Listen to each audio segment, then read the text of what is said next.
The metallic screech of wheels against concrete pierced the silence of the dimly lit mansion. A wheelchair sat precariously at the top of the marble staircase, its occupant a thin, dark-haired boy of about 10 gripping the armrests with trembling hands. Behind him, a woman's cold voice cut through the air. "If you can't take care of yourself, Matt, then maybe you should learn the hard way." The wheelchair tipped forward. Time seemed to slow as Matt felt himself falling, each second stretching into eternity. The polished stairs rushed up to meet him, his reflection fragmenting across their marble surface. He closed his eyes, bracing for impact. The crash echoed through the mansion like thunder, the wheelchair splintering as it tumbled down the stairs. Metal twisted wheels snapped off, and Matt's small body bounced like a rag doll before coming to rest at the bottom, motionless. Sarah, his stepmother, watched from above with an expression devoid of emotion. Next to her, James, Matt's brother, turned away, unable to watch but unwilling to help. The silence that followed was deafening. Hours later, in the pouring rain, Nathan Walker's car headlights cut through the darkness of a deserted street. Through the sheets of rain, he spotted something unusual, a small figure, dragging himself along the wet pavement. Nathan slowed his car, squinting through the downpour. It was a boy, soaked to the bone, pulling himself forward with raw, bleeding hands, his legs dragged uselessly behind him, his clothes torn and muddy. Nathan's heart stopped when he saw the boy's face bruised, yet somehow still holding on to a fragment of dignity. "Dear God," Nathan whispered, throwing his car door open and rushing to the boy's side. "What happened to you?" Matt looked up at him with eyes that had seen too much pain for someone so young. His voice, when it came, was barely a whisper. "They said I was a burden. They said I deserved this." As Nathan carefully lifted the boy into his arms, police sirens wailed in the distance. Camera flashes began popping like lightning in the rain, media vultures drawn to tragedy. But Nathan noticed none of it. He was focused solely on the trembling child in his arms, making a silent vow that would change both their lives forever. If this heart-wrenching opening moved you, join our community of storytellers by subscribing. Together, we'll explore more powerful tales of triumph over adversity, unconditional love, and the unbreakable human spirit. Your support fuels our passion for meaningful storytelling. Before tragedy cast its shadow, Matt Thompson lived in a world filled with light. His childhood home, a modest 2-story house on Maple Street, echoed with laughter and the pitter-patter of small feet running through its halls. His father, Robert Thompson, was once a different man, a dedicated elementary school teacher who spent weekends teaching Matt to ride his bike and play catch in their backyard. Those golden days were marked by simple joys. Summer afternoons spent climbing trees, racing through sprinklers, and chasing fireflies as dusk settled over their quiet neighborhood. Matt excelled in sports, particularly soccer, where his natural agility made him the star of his youth league. His father never missed a game, always standing on the sidelines with a proud smile and a camera in hand. Matt's biological mother, Elizabeth, though present only in photographs and stories, had left an indelible mark on their home. Her warm smile watched over them from frames on the walls, and Robert often told Matt how much he had her kind eyes and gentle spirit. She had passed away shortly after Matt's birth, but Robert had kept her memory alive through countless bedtime stories about her courage and compassion. The house was always filled with music then. Robert would play the old piano in their living room every evening, teaching Matt simple melodies that grew more complex as his small fingers became more confident on the keys.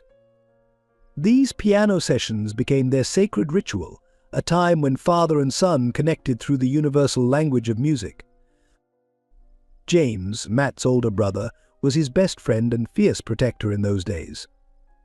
Despite their 2-year age gap, the brothers were inseparable. James taught Matt how to build elaborate blanket forts, sneak cookies from the kitchen without getting caught, and stand up to playground bullies. They shared not just a bedroom but also their dreams, whispering late into the night about becoming astronauts or professional athletes. School was a place where Matt thrived. His teachers praised his quick mind and creative spirit. He had a particular talent for storytelling, often entertaining his classmates with elaborate tales during recess. His father kept a special drawer filled with Matt's artwork and stories, each piece carefully dated and preserved. The neighborhood knew the Thompsons as the family that hosted the best 4th of July barbecues, where Robert's famous homemade ice cream drew crowds from blocks away. Matt would help his father crank the old ice cream maker, feeling important as neighbors praised their joint effort. These gatherings were more than just parties, they were celebrations of community and family bonds. Everything changed when Robert met Sarah Mitchell at a parent-teacher conference. At first, she seemed like the answer to their prayers, a chance for their family to feel complete again. She had a way with words and a charm that made everyone believe in second chances. The early days of their blended family were promising, with Sarah making an effort to embrace Matt and James, cooking elaborate Sunday dinners, and helping with homework. Those memories now feel like scenes from another life, preserved in old home videos that gather dust in the attic. The last birthday before the accident stands out with particular clarity: Matt turning 9, surrounded by friends and family, blowing out candles on a superhero-themed cake. No one could have predicted that within months, their world would shatter like a mirror dropping to the floor, each piece reflecting a different version of what their family used to be. Robert's transformation from devoted father to distant figure began subtly, like a photograph slowly fading in the sun. The piano fell silent, the backyard catch sessions became less frequent, and the bedtime stories about Elizabeth stopped altogether. It was as if Sarah's presence gradually erased the colors from their once vibrant home, replacing them with shades of gray that grew darker with each passing day. Looking back, Matt could pinpoint the exact moment when he last saw his father's genuine smile the morning of the accident. Robert had promised to attend Matt's soccer championship that afternoon, ruffling his son's hair and saying, "Make me proud, champ." That promise, like so many others, would remain unfulfilled, lost in the chaos that followed hours later. The day that altered Matt's life forever began like any other autumn afternoon. The soccer championship was in full swing, and Matt kept glancing at the crowd, searching for his father's familiar face. Robert had promised to be there, but his seat remained empty as the game entered its final minutes. What Matt didn't know was that Robert was rushing to make it, his car speeding through residential streets, his mind divided between work obligations and his son's big game. The accident happened in a flash of screeching tires and shattering glass. Matt was racing down the field, seconds away from scoring the winning goal, when a black SUV lost control and careened onto the soccer field. Parents screamed, children scattered, but Matt froze in place, recognizing his father's vehicle an instant before impact. The sound of metal crushing bone would haunt Robert's nightmares for years to come. In the chaos that followed, Robert emerged from the wreck relatively unscathed, only to find his son lying motionless on the field. The paramedics worked frantically as a crowd gathered, their faces reflecting the horror of what they'd witnessed. Robert stood paralyzed, watching his son's blood stain the green grass crimson, knowing that his reckless attempt to keep a promise had destroyed his child's future. The hospital became their new home for months. Matt underwent multiple surgeries, but the damage to his spinal cord was irreversible. Robert haunted the sterile corridors like a ghost, unable to face his son's room or the accusing stares of other parents. Sarah, who had been dating Robert for just over a year, took charge of medical decisions while Robert retreated further into himself, drowning in guilt and whiskey. During Matt's recovery, Robert's visits became increasingly rare. He couldn't bear to see his once athletic son confined to a wheelchair, knowing he was responsible. Each time he looked at Matt, he saw not only his son but also a living reminder of his failure as a father. The guilt ate at him like acid, corroding the bond they once shared until it was barely recognizable. Sarah's true nature emerged during this period. What started as subtle comments about the financial burden of Matt's care evolved into open resentment. She convinced Robert that his presence was detrimental to Matt's recovery, that the sight of him only reminded the boy of what he'd lost. Robert, already drowning in self-loathing, latched onto this excuse to distance himself further. James, witnessing his father's cowardice and Sarah's manipulation, began to change. The protective older brother who once stood up for Matt now turned away, as if disability was contagious. He aligned himself with Sarah, perhaps out of self-preservation, perhaps seeking the parental approval that Robert no longer provided. The brotherhood that had once seemed unbreakable crumbled like a sandcastle in the tide. The legal aftermath of the accident was quietly settled out of court. Robert's insurance company paid for Matt's medical bills, and Sarah ensured that any potential lawsuit was squashed before it could begin. She orchestrated everything, from the medical care to the home modifications, all while building a narrative that cast her as the sacrificial stepmother, taking on a burden that wasn't hers to bear. Robert's guilt manifested in material compensation. Expensive gifts appeared regularly: video games, computers, books, anything to avoid actual interaction. Each present arrived with a card signed "Love, Dad," but the words rang hollow, like echoes in an empty room. Matt soon learned that no amount of gifts could fill the void left by his father's absence. The final betrayal came when Robert accepted a job offer in another state. Sarah presented it as an opportunity they couldn't refuse, but Matt understood the truth: his father was running away. The day they packed the car, Robert couldn't even look at his son. He mumbled something about staying in touch, about visiting soon, promises that would join the growing collection of broken ones that defined their new relationship. As the car pulled away, Matt watched from his wheelchair on the front porch, understanding with devastating clarity that his father would rather live with the guilt from afar than face the daily reminder of what he'd done. The man who had once been the center of Matt's universe had become nothing more than a shadow, a monthly check, and an ache that never quite went away. Life in the Thompson household devolved into a carefully orchestrated performance of cruelty. Sarah, now the undisputed authority, transformed the once welcoming home into a prison of psychological torment for Matt. Her abuse was calculated, always staying just within the bounds of what could be explained away to concerned teachers or neighbors. Mornings began with Sarah's sharp voice cutting through Matt's dreams, demanding he stop being lazy and get himself ready for school without assistance. The simple act of dressing became a battle against time and his own limitations, while Sarah stood in the doorway, criticizing his every struggle.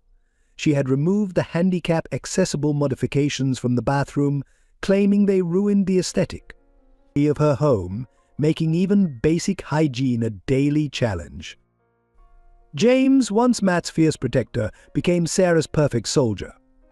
The older brother now walked past Matt in school hallways without acknowledgement, as if the wheelchair had rendered him invisible.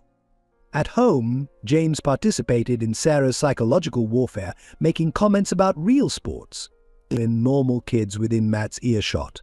The betrayal cut deeper than any physical pain. This was the same brother who had once sworn to always have his back. Meals became weapons in Sarah's arsenal. She deliberately placed food and dishes just out of Matt's reach, then mocked his attempts to access them. "If you want to eat, you'll figure it out," became her mantra, delivered with a smile that never reached her eyes. Often Matt went to bed hungry, listening to the sounds of Sarah and James dining together, their laughter a cruel reminder of his exclusion from family life. The house itself seemed to conspire against Matt. Sarah rearranged furniture without warning, creating obstacle courses that his wheelchair couldn't navigate. She claimed it was redecorating, but her satisfied smirk when Matt struggled told a different story.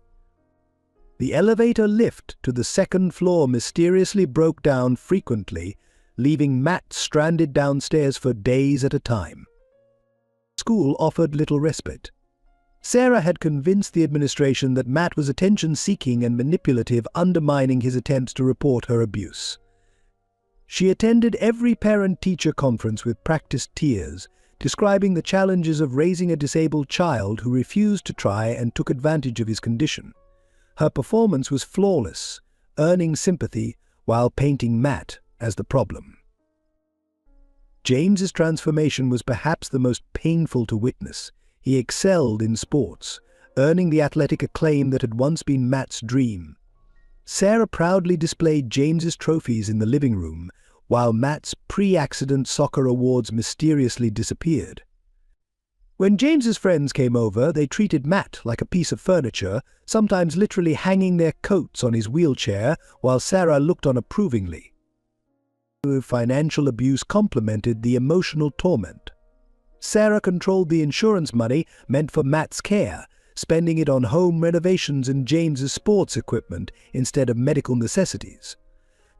Matt's wheelchair deteriorated without maintenance, its squeaking wheels and fraying cushions a testament to neglect. When he dared mention repairs, Sarah would launch into dramatic monologues about the burden of medical expenses. The nights were the worst. Matt would lie awake, listening to Sarah and James watching TV downstairs, their casual conversation and laughter a stark contrast to their daytime cruelty. Sometimes he caught glimpses of his old brother in James's unguarded moments, a fleeting look of guilt, a hesitation before following Sarah's latest cruel directive. But these moments vanished quickly, buried under layers of conditioned behavior. Communication with Robert dwindled to formal birthday and Christmas cards, each containing checks that Sarah promptly deposited for safekeeping. Matt's father had become a ghost, his absence a void that Sarah filled with poison. She delighted in reminding Matt that his father had chosen to leave, twisting the knife of abandonment deeper with each retelling of Robert's departure. In this atmosphere of constant psychological warfare, Matt learned to retreat into himself.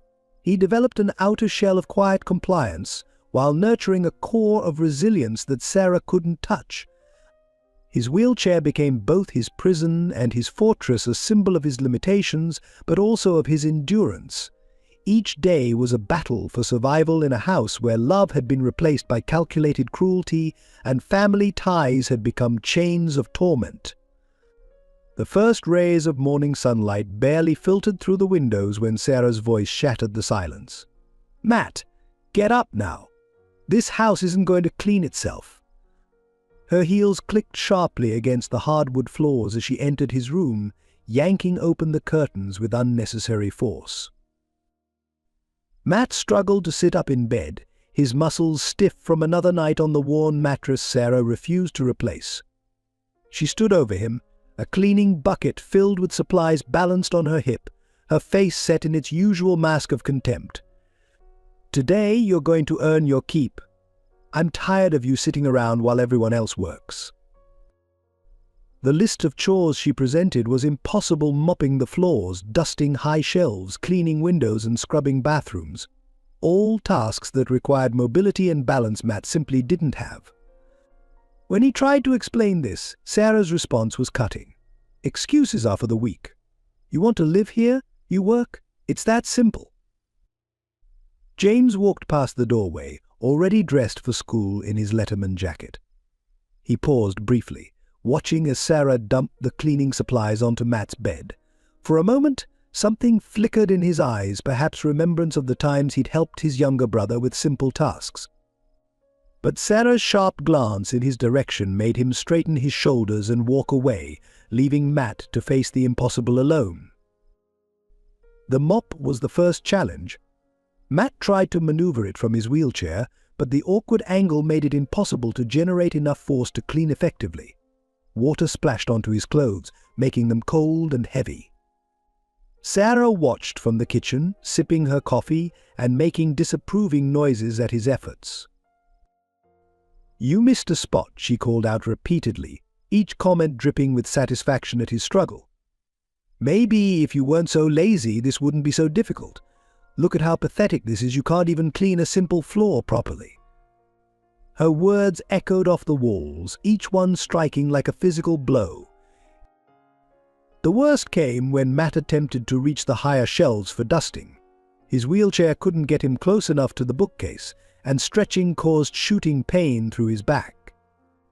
As he strained to reach a particularly high shelf, the wheelchair's wheel caught on the uneven floorboard Sarah had refused to fix. The chair tipped precariously, sending Matt sprawling onto the floor. Sarah's laughter cut through the room. "Oh, look who's taking a break already. Get up."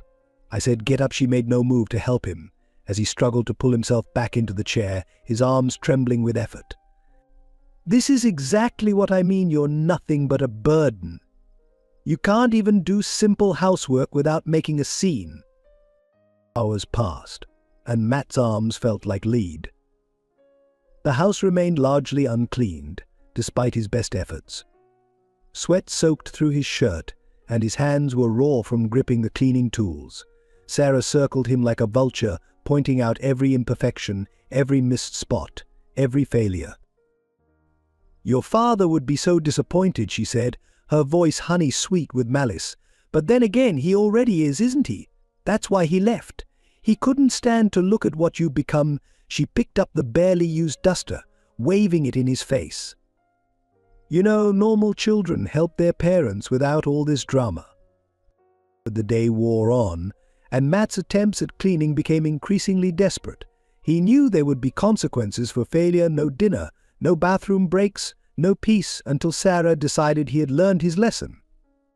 His wheelchair left wet tracks across the floor he'd tried to mop, creating new messes even as he attempted to clean old ones. By late afternoon, Sarah declared the experiment a failure. Just as I expected, she announced to no one in particular. "Completely useless. You can't even handle the simplest tasks. No dinner for you tonight. Maybe hunger will motivate you to try harder tomorrow."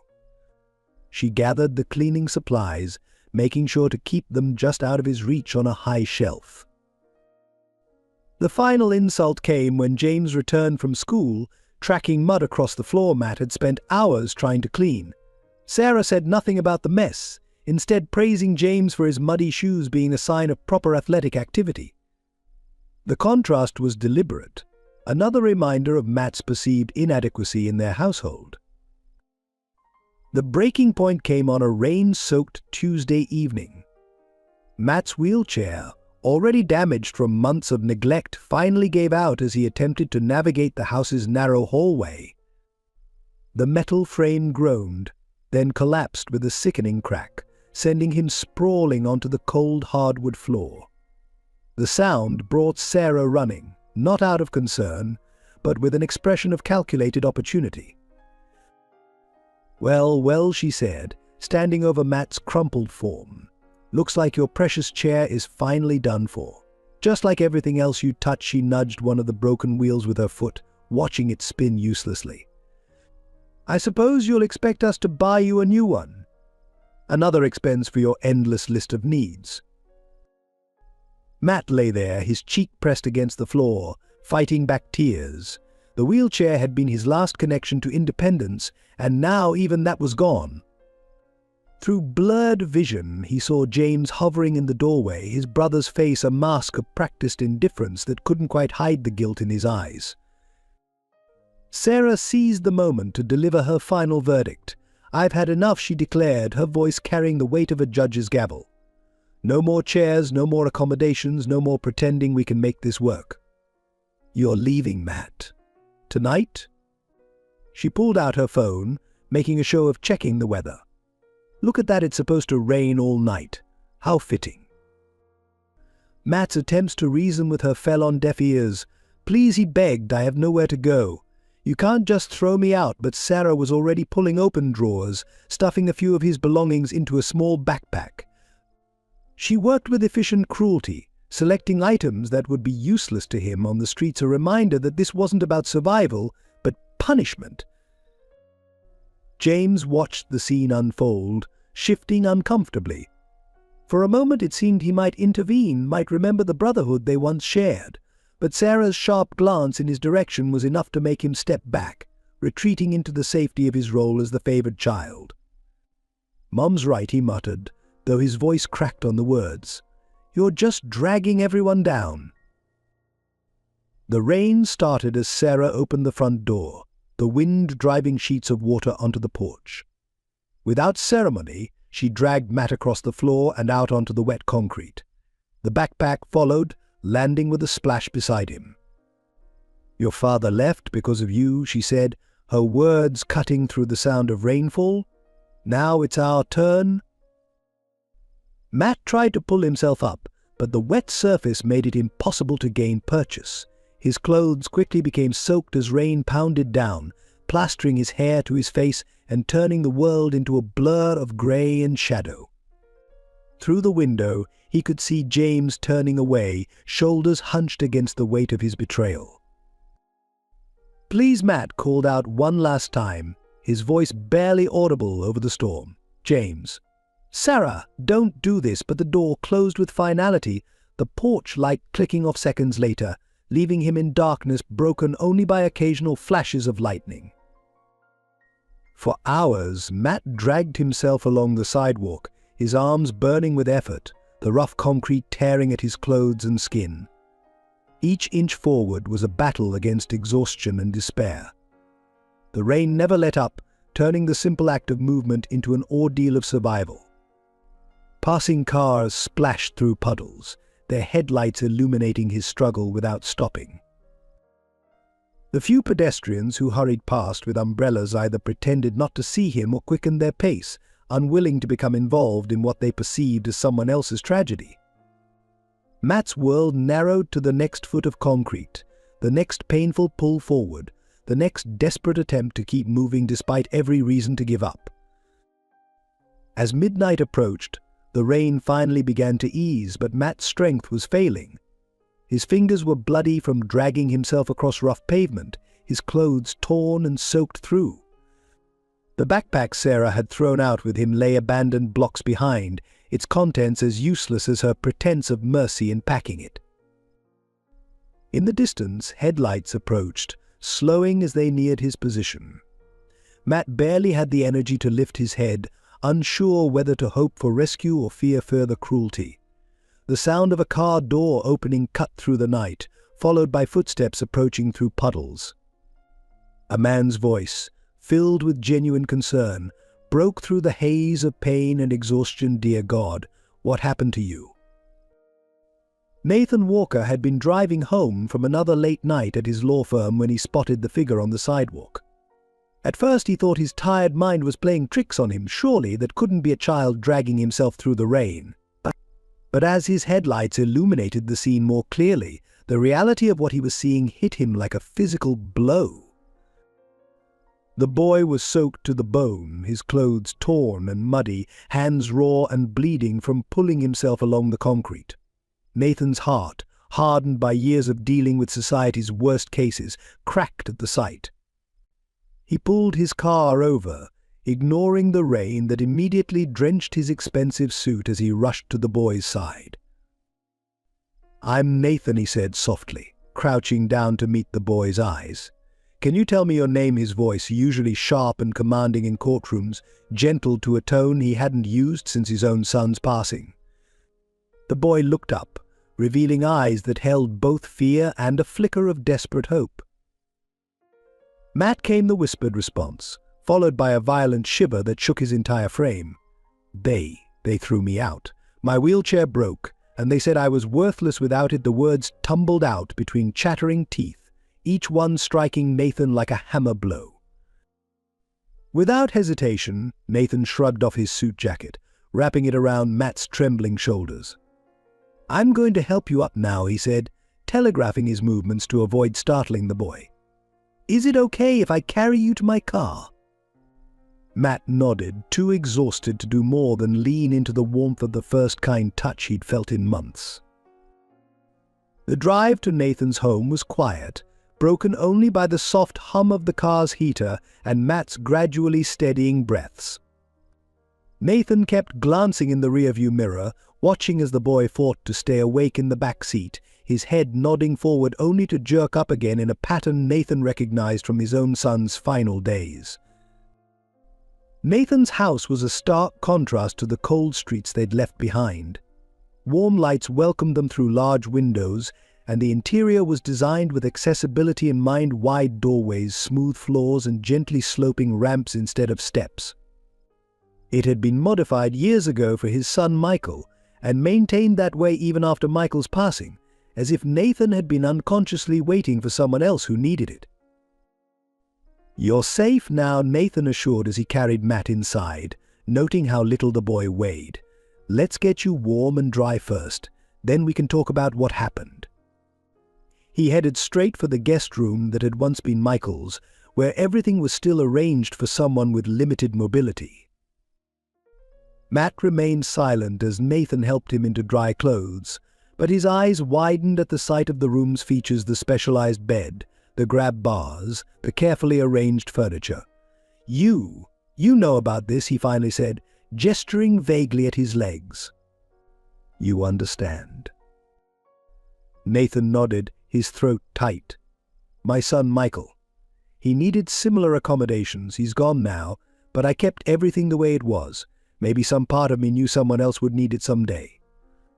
He busied himself adjusting pillows, hiding the emotion in his eyes. As Matt settled into the bed, exhaustion finally overtaking him, Nathan noticed fresh bruises on the boy's arms that couldn't have come just from dragging himself along the street. His lawyer's instincts kicked in, cataloging evidence of long-term abuse, but he pushed those thoughts aside for now. Tonight was about making Matt feel safe. "Tomorrow we'll figure everything out," Nathan promised, pulling the blanket up around Matt's shoulders. "But tonight, just rest. You're not alone anymore," he watched as Matt's eyes drifted closed, the tension finally leaving his face in sleep. Standing in the doorway, Nathan felt something he hadn't experienced since losing Michael Purpose. This wasn't just about helping a child in need, it was about redemption, about turning his own loss into something meaningful.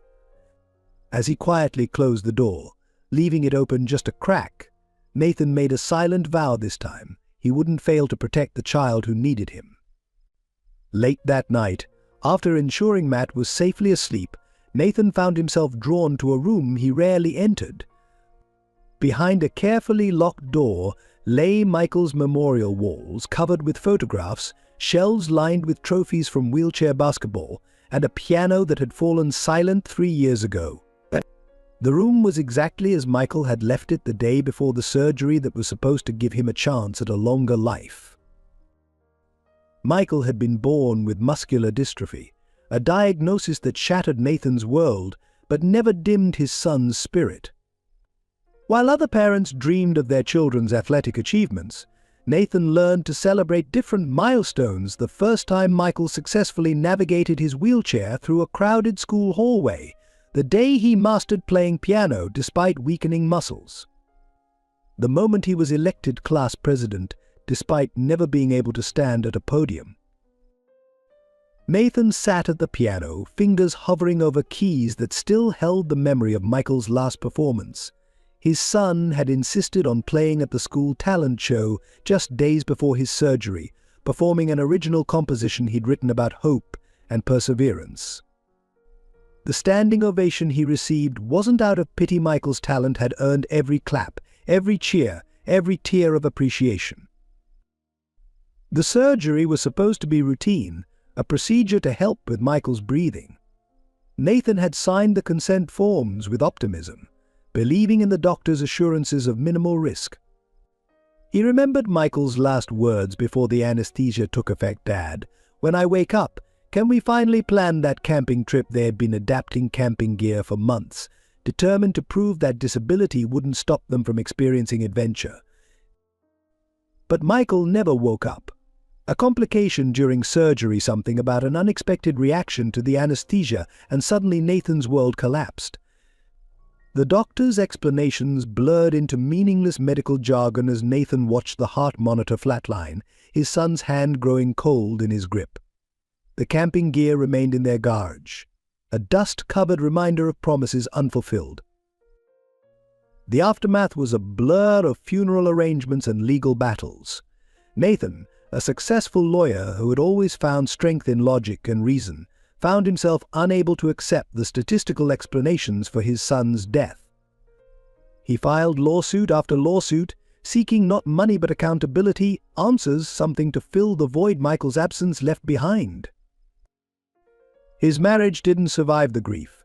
Emily, Michael's mother, couldn't bear to stay in a house filled with modifications that no longer served their purpose. She moved across the country, leaving Nathan alone with his guilt and the echoing emptiness of their accessible home. He threw himself into his work, taking on cases involving medical malpractice and disability rights, turning his pain into purpose. The piano gathered dust, but Nathan couldn't bring himself to move it. Michael had saved for months to buy sheet music, practicing until his muscles screamed in protest, determined to master each piece. His persistence had taught Nathan more about strength than any courtroom victory ever could.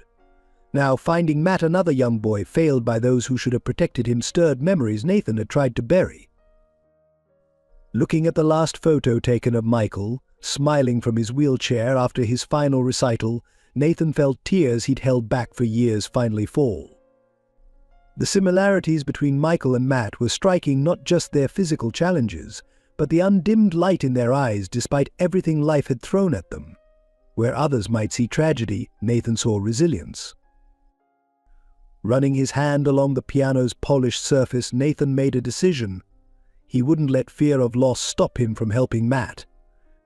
Michael had taught him that life's value wasn't measured in years or abilities, but in moments of connection, in victories small and large, in the courage to keep going when everything seemed impossible. "I couldn't save you, son," Nathan whispered to the empty room, "but maybe you sent Matt to me so I could save him." The idea brought a bittersweet smile to his face. Tomorrow he would begin the fight to protect Matt, drawing on every legal skill and life lesson Michael had taught him. His son's legacy would live on, not in dusty trophies and silent pianos, but in the chance to give another child the love and support they deserved. The morning news exploded with sensational headlines: "Disabled boy kidnapped by wealthy lawyer, father desperately searches for missing son, community rallies behind grieving family." Robert Thompson, who had abandoned his son months ago, suddenly emerged as the perfect picture of a concerned father, his tearful interviews playing on every local station. "My son was taken from his loving home," Robert declared to a crowd of reporters gathered outside his new house, Sarah standing supportively at his side. "This man, Nathan Walker, has no right to him. Matt needs his real family." The cameras captured his perfectly rehearsed distress, while Sarah dabbed at her eyes with a monogrammed handkerchief. Nathan watched the morning news in disbelief, Matt sitting beside him at the breakfast table, both stunned by Robert's performance. The boy's hands trembled as he watched his father lie effortlessly to the cameras, rewriting their history of abandonment into a fiction of loving concern. "But he left," Matt whispered, his voice breaking. "He chose to leave." The police arrived at Nathan's door by mid-morning, responding to Robert's formal kidnapping complaint. They found no signs of coercion or abuse, only a well-maintained, accessible home and a boy who flinched at the mention of returning to his family. But public opinion, fueled by Robert's media campaign, had already begun to turn against Nathan. Local talk shows buzzed with speculation. "Can we trust this lawyer's motives?" they asked. "Why would a successful man take in a disabled child unless he had ulterior motives?" Robert's legal team painted Nathan as a grieving father who had lost his mind after his son's death, desperately trying to replace his loss by stealing another man's child. Sarah orchestrated candlelight vigils outside their home, carefully positioning James in camera shots as the heartbroken brother. "I just want my little brother back," James read from prepared statements, his delivery perfect, but his eyes refusing to meet the cameras. The community rallied around them, organizing search parties for a boy who wasn't lost. Nathan's law firm partners began distancing themselves, concerned about the negative publicity. Clients cancelled appointments, not wanting to be associated with an alleged kidnapper. Anonymous threats arrived in his mailbox, while social media exploded with hashtags demanding Matt's return to his real family.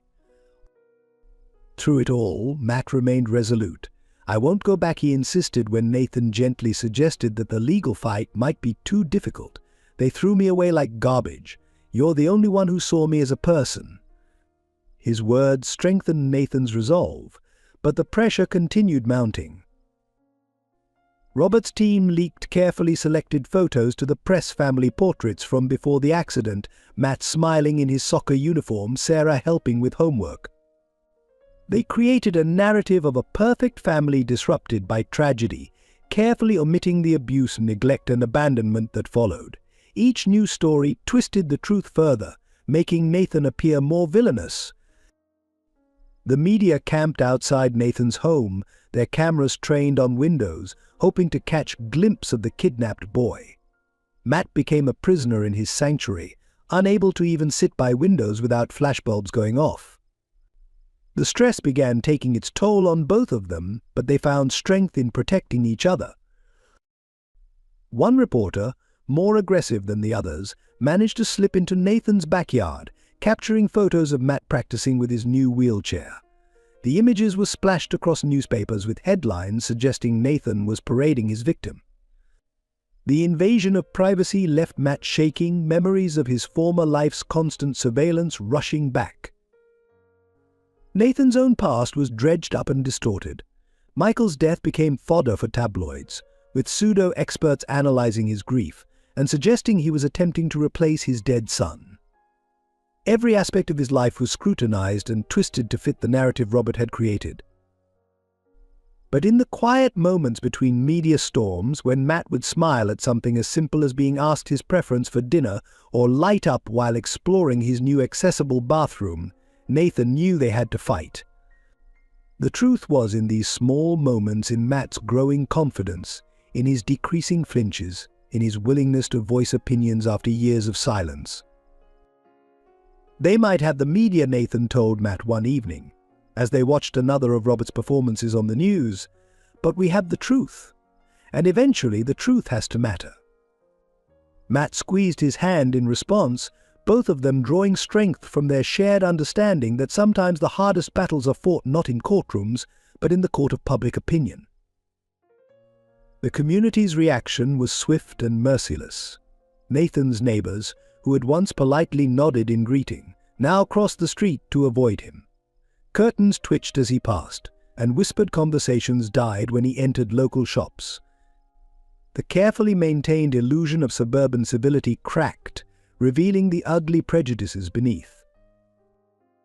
The local church, where Nathan had once done pro bono legal work, publicly prayed for the safe return of Matthew Thompson to his loving family. The pastor, who had never once visited Matt during his months of abuse, now spoke passionately about family values and the sanctity of parental rights. The congregation nodded in righteous agreement, conveniently forgetting how they had ignored the signs of Matt's mistreatment. At the prestigious private school where Nathan served on the board, parents demanded his resignation. "We can't have someone like that associated with our children," they argued at emergency PTA meetings. The same parents who had praised Nathan's dedication to disability rights after Michael's death now questioned whether he was mentally stable enough to be near children. The grocery store where Nathan had shopped for years posted Robert's manufactured missing child posters in their windows. The cashier, who had always commented on Nathan's kindness, now refused to meet his eyes, sliding his change across the counter as if his touch might contaminate her. Matt's favorite cereal remained on the shelves, no longer added to their shopping cart for fear of public confrontation. Social media became a battlefield.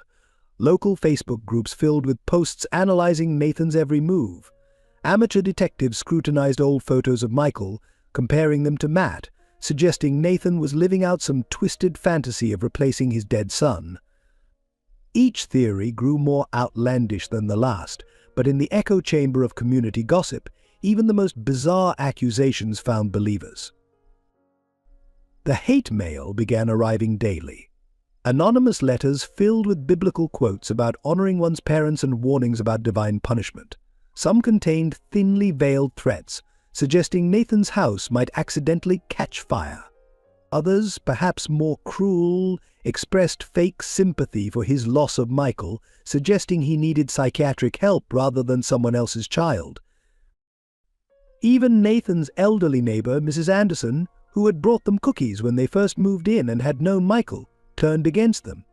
She called the police one afternoon, claiming she heard suspicious noises from Nathan's house. The officers who responded found only Matt practicing his physiotherapy exercises, but the incident made the local news, adding fuel to Robert's narrative. The final blow came from Nathan's own country club, where he had been a member for 15 years. The board sent a carefully worded letter suspending his membership, citing community concerns and the club's reputation. The same people who had attended Michael's funeral and praised Nathan's strength now couldn't distance themselves fast enough. Matt watched it all with a mixture of guilt and anger.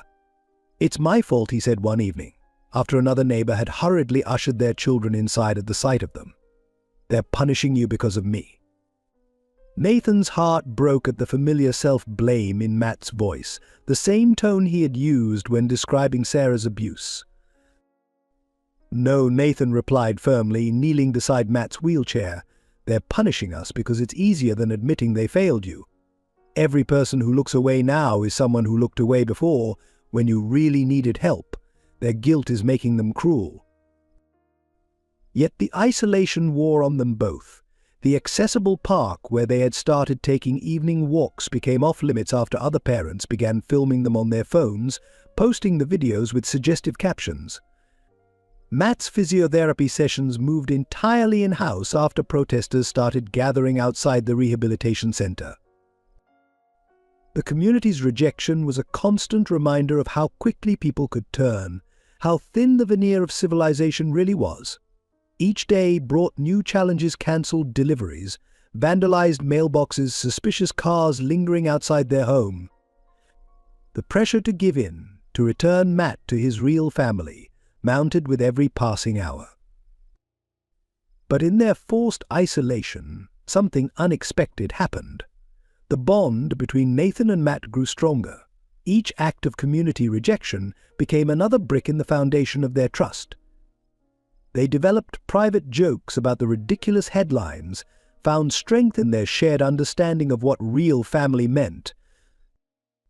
"They don't know us" became their mantra, spoken in quiet moments when the weight of public opinion seemed overwhelming. "They don't know the truth." And in those words they found the resolve to face another day, another accusation, another betrayal, knowing that eventually the truth would have to matter more than convenient lies. The transformation of Nathan's house from a shrine to grief into a home filled with life happened gradually, marked by small but significant moments. It began one morning when Nathan discovered Matt struggling to reach a bowl in the kitchen cabinet. Without hesitation, he rearranged the entire kitchen, placing everything at wheelchair height, just as he had once done for Michael, but this time without the weight of sadness clouding the gesture. Their first real breakthrough came during a thunderstorm that rattled the windows and filled the night with flashes of lightning. Nathan found Matt trembling in his room, memories of the night he was abandoned flooding back. Instead of empty reassurances, Nathan wheeled Matt to the kitchen, where they spent the night making hot chocolate and sharing stories. Nathan spoke about Michael for the first time in years, while Matt opened up about his life before the accident. The storm became background noise to their growing connection. Breakfast became their sacred time. Nathan learned that Matt liked his eggs scrambled but barely set, a preference Sarah had always ignored. Matt discovered that Nathan hummed old jazz tunes while cooking, a habit that made him smile every morning. They developed a routine of Matt setting the table while Nathan cooked, working in comfortable synchronization that felt increasingly natural. The piano in Michael's room, dust-covered and silent for years, became their next milestone. Nathan found Matt looking at it one afternoon, fingers hovering over the keys without touching them. "I always wanted to learn," Matt admitted quietly. That evening, Nathan brought in a piano teacher who specialized in adaptive techniques. The sound of music, halting at first but growing more confident, began to fill the house again. Their evenings often found them in the home office, where Nathan worked on legal cases while Matt did his homework. They developed a system of subtle checks, Nathan glancing up to ensure Matt wasn't struggling, Matt watching Nathan's coffee cup to make sure he didn't work too late. The comfortable silence between them spoke volumes about their growing trust. Weekends became adventures in adaptation. Nathan's engineering mind and legal resources combined with Matt's determination to overcome physical barriers. They modified game controllers so Matt could join online gaming communities, designed a special holder for his phone, and created a system for him to independently access his art supplies. Each successful adaptation was celebrated with high fives and proud grins. The first time Matt called Nathan Dad was unplanned and natural. They were working on a science project, building a model solar system that accommodated Matt's limited motor skills. As they figured out a way to attach the planets using a system of magnets, Matt excitedly exclaimed, "Dad, we did it!" Both froze for a moment, but Nathan's warm smile and gentle squeeze of Matt's shoulder said everything necessary about acceptance and belonging.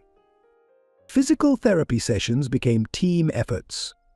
Nathan researched extensively, working with Matt's therapist to understand every exercise. On difficult days, when Matt's body refused to cooperate, Nathan would share stories about Michael's determination, not as a comparison but as inspiration. "You both have the same spirit," he'd say, helping Matt through one more repetition.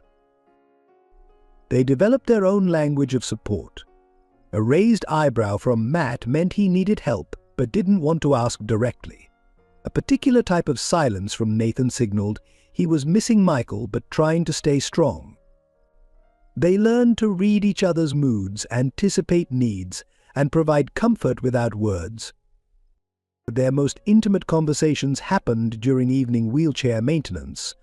As Nathan checked brake tension and wheel alignment, Matt would talk about his fears of being sent back, of not being good enough, of being a replacement for Michael. Nathan would respond with honest reassurances, acknowledging his own fears while affirming their growing bond. These quiet moments, accompanied by the soft click of tools and gentle whir of spinning wheels, became their time for absolute honesty. The house itself seemed to adapt to their relationship. Photos of Michael remained, but they were joined by new pictures. Matt at his first piano recital, both of them covered in flour from a failed baking experiment, candid shots of them laughing together. The wheelchair ramps and adaptive devices no longer felt like memorials to loss, but rather celebrations of possibility. Even their setbacks strengthened their bond. When Matt caught the flu, Nathan stayed up for 3 nights straight, monitoring his fever and telling stories until Matt fell asleep. When Nathan lost an important case, Matt ordered pizza, using his carefully saved allowance, and insisted on a movie marathon to cheer him up. They learned that vulnerability shared was strength multiplied. During a particularly difficult physical therapy session, Matt finally voiced his deepest fear: "Are you sure I'm not just a replacement for Michael?" Nathan's response came from the heart. "You're not a replacement, Matt. Michael taught me how to be a father, and you're teaching me how to be one again. You're both my sons, different but equally loved." The most powerful moments were often the quietest. Nathan automatically adjusting Matt's blanket while passing his room at night, Matt saving the crossword puzzle's hardest clues for Nathan to solve over breakfast, the synchronized rhythm they developed moving through their daily routines. These small gestures, more than any grand declarations, showed how completely their lives had intertwined. Their bond was forged not just in big moments but in thousands of small ones, shared jokes that needed no explanation, comfortable silences on rainy afternoons, the way they could communicate entire conversations with just a look. They weren't trying to recreate what was lost, but building something new, a relationship that honored the past while embracing their present reality. The piano sat like a silent guardian in Michael's old room, its polished surface reflecting the afternoon light that streamed through the windows. For weeks, Matt had watched it from the doorway, drawn to its presence but hesitant to approach. One quiet Sunday, Nathan found him sitting before it, his fingers hovering uncertainly over the keys. "Michael used to play every day," Nathan said softly, rolling Matt's wheelchair closer to the piano. "He believed music was a language everyone could speak, regardless of their physical limitations. Without pressure or expectation, Nathan lifted the cover, revealing keys that hadn't been touched in years. Would you like to try? Their first attempt was awkward. Matt's fingers, stiff from lack of use, stumbled over the simplest notes. But something in the sound, even discordant, sparked a light in his eyes that Nathan hadn't seen before. That evening, Nathan made a call to MS. Eleanor Hayes, a music therapist who had worked with Michael, specializing in adaptive techniques for disabled musicians. Eleanor arrived with a wealth of experience and infinite patience. She began by modifying the piano bench to accommodate Matt's wheelchair, ensuring proper posture and reach. Music isn't about what you can't do, she explained, positioning Matt's hands. It's about discovering what you can. She started with simple exercises, teaching Matt to rely on his stronger left hand while gradually building strength in his right. The breakthrough came unexpectedly. During one session, while practicing scales, Matt began humming a melody, something original, haunting in its simplicity. Eleanor recognized raw talent in those few notes. She taught him to record melodies on his phone when they came to him, building a library of his musical thoughts. Progress wasn't linear. There were days when Matt's fingers refused to cooperate, when frustration brought tears and the temptation to quit loomed large. Nathan would sit beside him during these moments, sharing stories of Michael's own struggles and triumphs. He once spent 3 weeks mastering a single measure, Nathan recalled, but he never gave up. Eleanor introduced them to adaptive music technology software that could help compensate for Matt's physical limitations while allowing his creativity to flourish. They installed a digital interface that connected to the piano, enabling Matt to compose even when his hands were too tired to play traditionally. The fusion of classical instrument and modern technology opened new possibilities. Matt's first complete composition emerged after 2 months of practice. It was a simple piece he titled Rain, inspired by the night Nathan had found him. The melody carried echoes of loneliness but resolved into hope, telling his story through music in ways words never could. When he played it for Nathan, both were moved to tears, not from sadness, but from the recognition of healing expressed through art. Word of Matt's developing talent spread through Eleanor's network of music educators. She arranged for him to attend a workshop for young musicians with disabilities. There, Matt met others like him, pianists who played with one hand, violinists who used adaptive bows, singers who performed from wheelchairs. He returned home with renewed determination and a sense of belonging to a community that understood him. The piano became Matt's sanctuary. On difficult days, when memories of Sarah and Robert threatened to overwhelm him, he would lose himself in music. Nathan often found him there, working through his emotions note by note. The melodies that emerged were sometimes dark, sometimes hopeful, but always honest. Through music, Matt found his voice. Their home filled with sound scales in the morning, practice sessions after school, impromptu concerts during dinner. Nathan installed recording equipment, capturing Matt's progress in compositions. They started a tradition of Sunday afternoon performances where Matt would share his latest pieces, just as Michael had once done. Eleanor suggested entering Matt in a young composers competition. The theme was overcoming, and Matt spent weeks perfecting his entry. He composed a piece called Wheels in Motion, incorporating the rhythmic mixed sounds of his wheelchair into the melody. The composition told his story from abandonment to acceptance, from silence to song. The competition day brought challenges.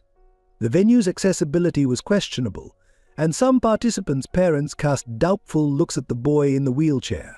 But when Matt began to play, the room fell silent.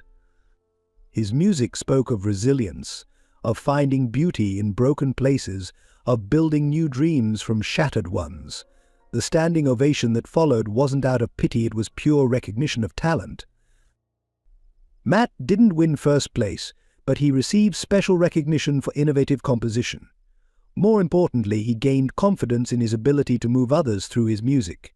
He told Nathan after the competition, "I used to think being in this chair meant I couldn't do anything important. But when I play, People don't see the wheelchair anymore, they just hear me."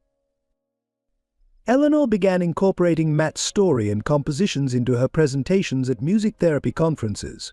His journey from trauma to artistic expression became an inspiration for other young musicians facing similar challenges. Matt started receiving letters from disabled children who wanted to learn music, each one reminding him that his impact reached beyond the piano. The transformation was profound. Through music, Matt found not just a hobby but a calling. His compositions became more complex, weaving together classical training and personal experience. Nathan watched with pride as his son, for that's what Matt had truly become, discovered his own way of adding beauty to the world. Robert Thompson's PR campaign reached new heights of manipulation when he discovered Matt's musical performances on social media. What should have been a private moment of triumph, Matt playing his composition at a local competition, became ammunition in Robert's crusade to portray himself as a grieving father desperate to reunite with his talented son. "My boy, my precious boy," Robert wept convincingly for news cameras, standing in front of a grand piano strategically placed in his living room. "I was the one who first noticed his love for music. I always wanted to buy him a piano, but then that man took him away." The piano, barely touched and hastily purchased for the interview, gleamed behind him as a prop in his performance. Sarah, ever the perfect supporting actress, orchestrated a series of remembrance concerts, claiming they were tributes to Matt's lost childhood. She hired young pianists to perform while projecting childhood photos of Matt on large screens. The events, heavily covered by local media, painted a picture of a loving family torn apart, carefully omitting any mention of the abuse and abandonment that had driven Matt to flee. James was forced to take piano lessons, appearing in carefully staged photos practicing at the same grand piano. "I'm learning to play so I can perform with my brother when he comes home," he told reporters, reading from scripts Sarah had prepared. The forced smile and mechanical delivery went unnoticed by journalists eager for emotional soundbites. Robert hired a prestigious PR firm that specialized in human interest stories.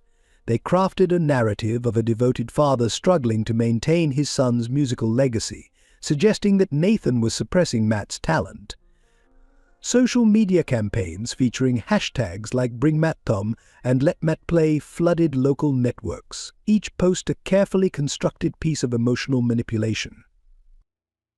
The campaign took a darker turn when Robert began appearing at children's music events, presenting himself as an advocate for young musicians with disabilities.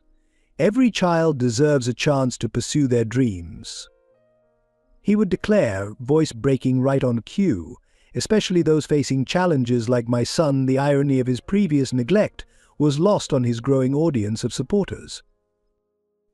Local music stores were persuaded to display posters featuring Matt's childhood photos alongside sheet music and instruments. Robert gave interviews about the healing power of music and how he had always encouraged Matt's artistic expression. Claims that made Matt physically ill when he saw them on the evening news. Each lie added another layer to the elaborate fiction Robert was creating. The campaign reached its peak when Robert announced the creation of the Matthew Thompson Musical Foundation for Disabled Youth, a supposed non-profit organization that claimed to provide instruments and lessons to disabled children. The foundation, more PR stunt than charitable endeavor, served primarily as a platform for Robert to present himself as a philanthropist while further exploiting his son's story. Sarah organized candlelight vigils where supporters would gather to play music, sending love to Matt. These events, complete with professional photographers and news crews, featured Sarah and Robert holding hands while James performed simple melodies on a portable keyboard. The images were designed to tug at heartstrings while reinforcing their false narrative of family unity. Behind the scenes, Robert's legal team worked to paint Nathan as an obstacle to Matt's musical development. They filed motions claiming that Nathan was isolating Matt from the musical community and denying him his artistic heritage. Each legal document was strategically leaked to sympathetic journalists, feeding the public's growing perception of Nathan as the villain in their story. The Puerto Rico campaign even co-opted Matt's competition piece Wheels in Motion, with Robert claiming it was a cry for help. "Listen to the longing in those notes," he told a morning talk show host, wiping away staged tears. "My son is calling out to me through his music." Music critics were hired to analyze the composition, finding meanings that supported Robert's narrative while ignoring the piece's actual message of independence and growth.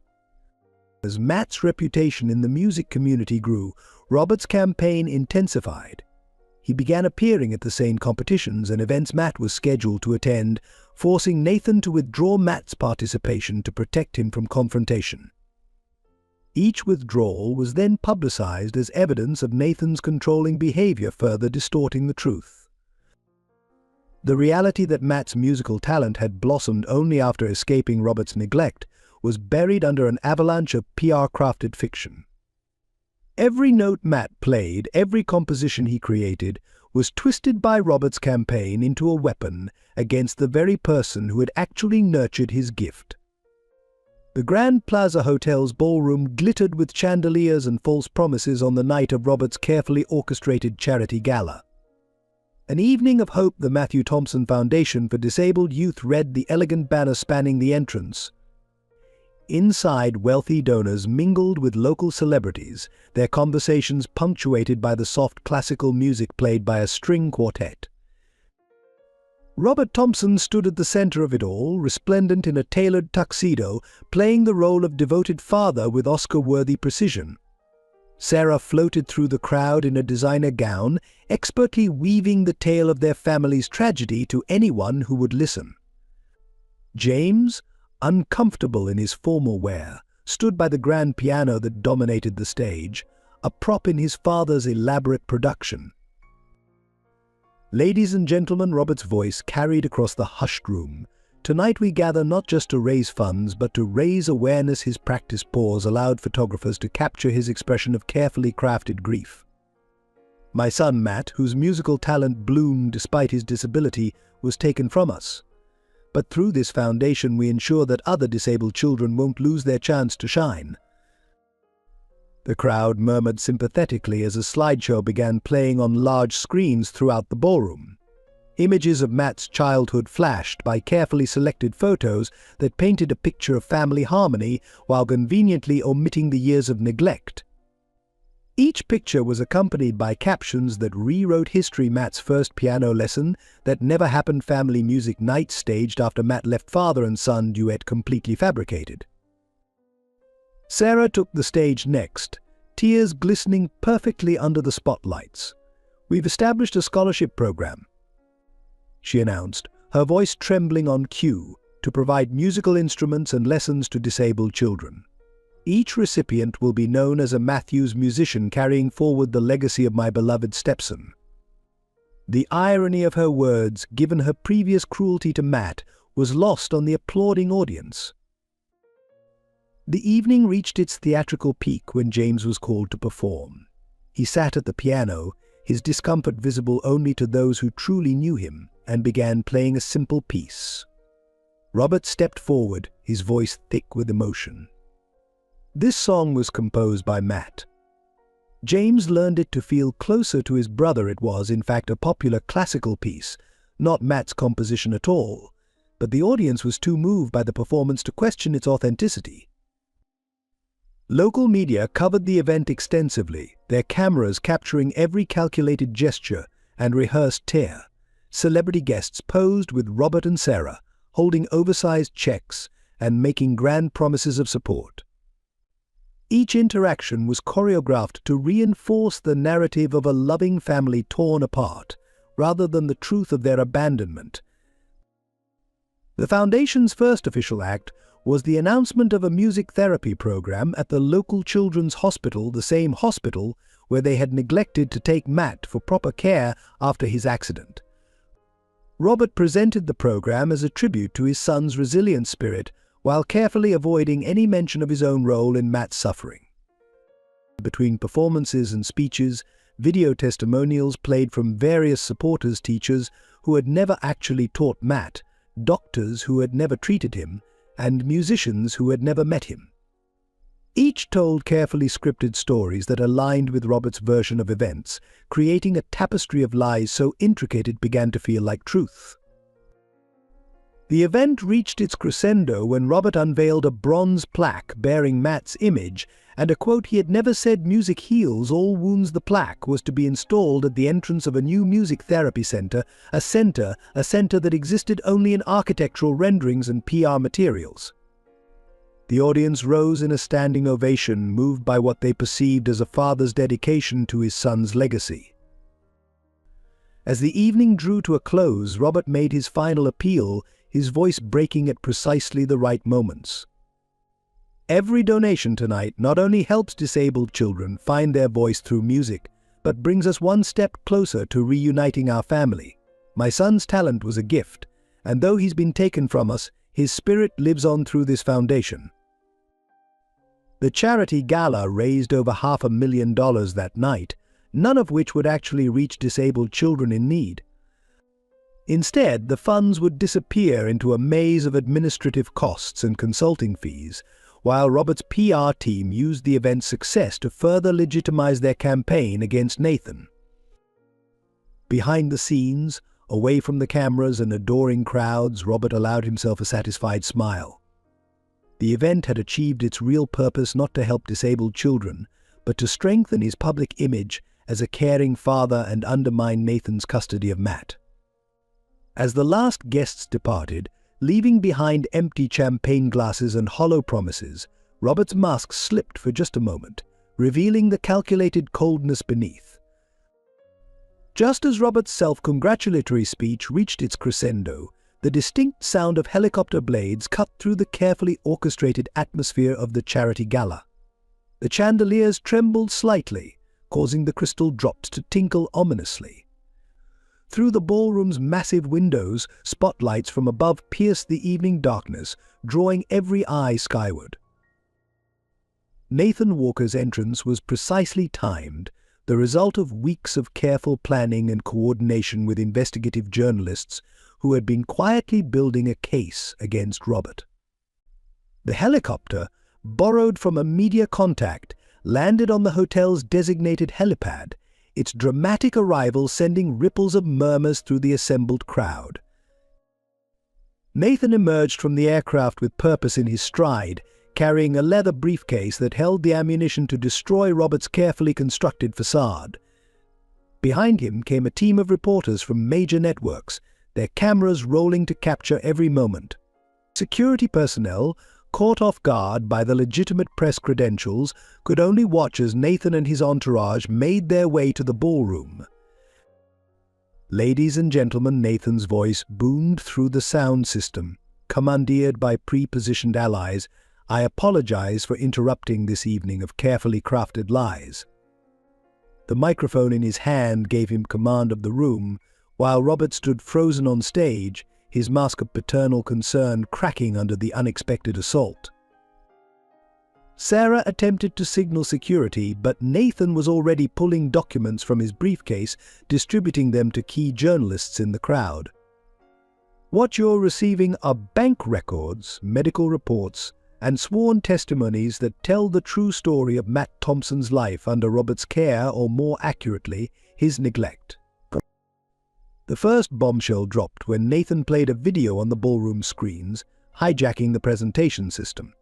Security footage from their old house showed Sarah forcing Matt to crawl across the floor after his wheelchair had been deliberately damaged. The timestamp matched dates when Robert had been present in the home, destroying his claims of ignorance about the abuse. "Your foundation claims to support disabled children," Nathan continued, his voice carrying years of accumulated evidence and righteous anger. "But let's talk about the real numbers." He projected financial records showing how Robert had systematically drained Matt's medical trust fund, diverting money meant for his care into personal accounts. More evidence followed: photographs of Matt's untreated injuries, documented instances of medical neglect, and school records showing patterns of unexplained absences that coincided with visible bruising. Each revelation landed like a physical blow, stripping away the veneer of Robert's charitable persona. The most damaging evidence came from an unexpected source. James, standing forgotten by the piano, suddenly found his voice. "It's all true," he said, stepping forward to take the microphone Nathan offered. "I watched it happen. I helped it happen.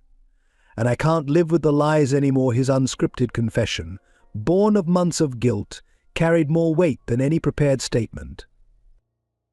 Robert attempted to regain control, stepping forward with his practiced smile. "This is clearly a desperate attempt to discredit our charitable work," he began, but Nathan was ready. The screens filled with footage from hidden cameras, showing Robert and Sarah rehearsing their emotional appeals, coaching James on his lines, and laughing about how easily people were fooled by their performance. Nathan's masterstroke came in the form of audio recordings. Sarah's voice filled the ballroom, cruel and unfiltered, berating Matt for his disability. Robert could be heard in the background, offering no objection to her treatment of his son. The dates on the recordings corresponded with public appearances where they had played the roles of devoted parents.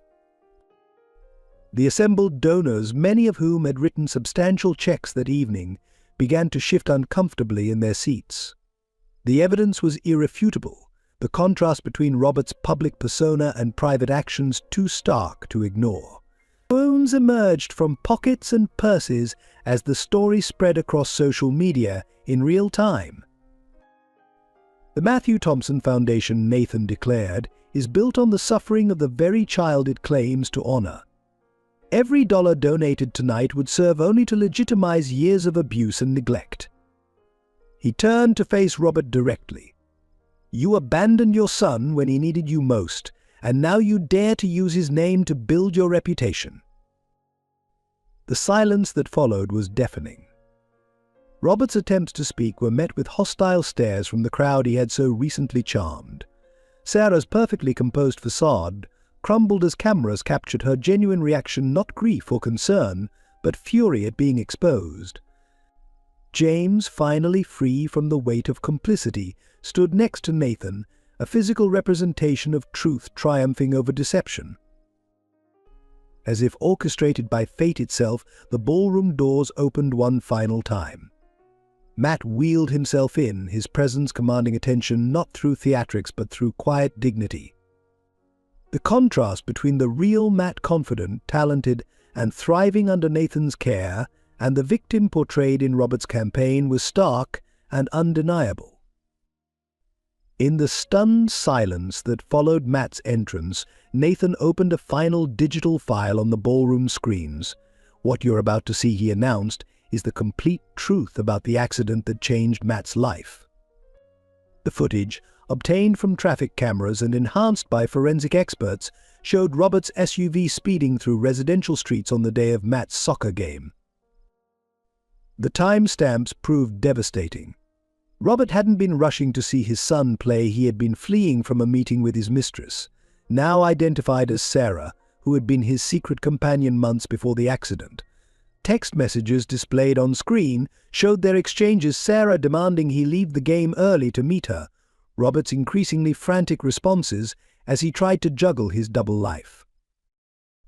The accident that confined Matt to a wheelchair, Nathan continued, his voice tight with controlled anger, wasn't just a tragedy, it was the direct result of Robert's choices.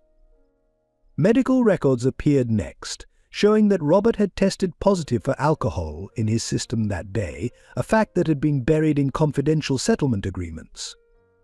Sarah's role in the cover-up emerged through a trail of emails. She had orchestrated the legal settlements, threatening hospital staff with lawsuits if they revealed Robert's intoxication.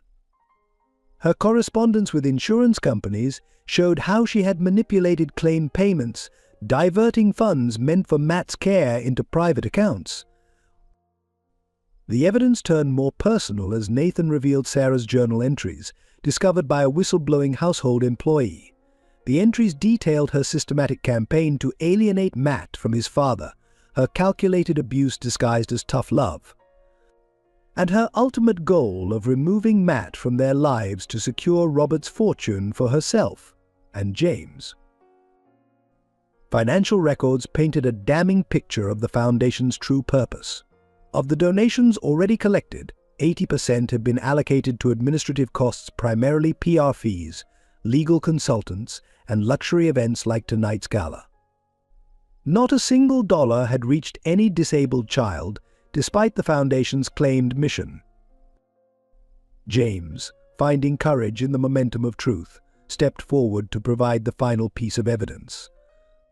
From his pocket, he withdrew a phone containing videos he had secretly recorded Sarah coaching him on his public statements, Robert rehearsing his tears for cameras, both of them laughing about how easily the public had been fooled by their performance of grief.